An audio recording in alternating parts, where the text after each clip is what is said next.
So নমস্কার সবাইকে, জয় শ্রীরাম বলে আজকে ভিডিওটা স্টার্ট করছি। সো আমাকে বহু মানুষ রিকোয়েস্ট করছেন যে এই ব্যাপারটার উপরে কথা বলতে, তো আমি ভেবেছিলাম প্রথমে কথা বলবো না। বাট আজকে যে টপিকটা হয়েছে সেটা হচ্ছে মীনাক্ষী মুখার্জি, সিপিএম এর একজন নেত্রী, দলীয় নেত্রী। তিনি আজকে এসে ব্যান্ডেলে খুব হাঙ্গামা করে গেছেন, আমরা এই করবো, তারপরে পুলিশকে অনেক চমকেছেন। প্রথমত আপনাকে একটা কথা বলি, মীনাক্ষী দেবী, আপনি জানি না আপনি কে। I really don't know who are you. But আপনি একজন অন ডিউটি পুলিশ অফিসারকে এইভাবে চমকাতে পারেন না। আর আপনি যে এত বক বক করছেন, আপনি আজকে কেন এসছেন? আগে কেন আসেননি? আগে কেন এখানে আসেননি? আগে তো এখানে অনেক কিছু হয়েছে।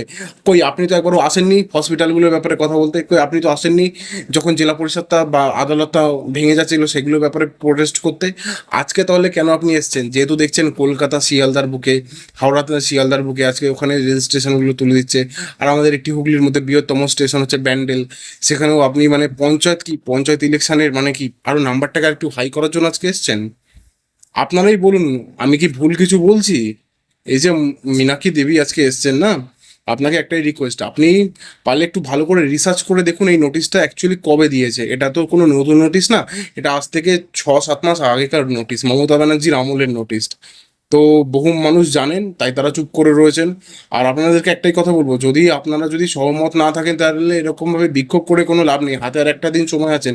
এতদিন কি করছিলেন আই ডোন্ট নো, বাট আপনাদেরকে তো কেউ গাইড করার কেউ ছিল না। একটা দিন হাতে সময় আছে, আমি চেষ্টা করছি আপনাদেরকে একটু গাইড করে দেওয়ার।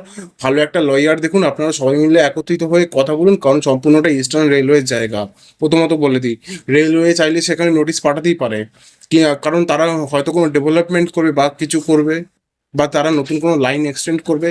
আপনারা চাইলে কখনোই পারেন না। আর আপনারা যে বলছেন যে ওখানে বড় বড় দোকানগুলোকে তোলা হচ্ছে না, এই হচ্ছে না, ওই হচ্ছে না, সেগুলো হচ্ছে কলকাতা আর শিয়ালদার বুকে ব্যান্ডেলের দিকে। আমি বলেছি ব্যান্ডেলের মোড়ের আগে একটা দুটো দোকান বড় বড় আছে, বাদ বাকি কিন্তু সবই ওরকম ছোট দোকান।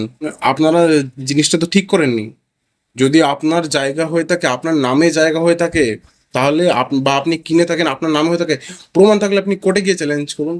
কই মমতা ব্যানার্জিকে তো বলেননি যখন নোটিশটা প্রথম এসেছিল?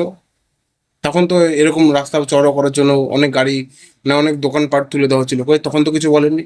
আজকে তাহলে কেন? এটাই প্রশ্ন রইল আমার। ধন্যবাদ। জয় শ্রীরাম।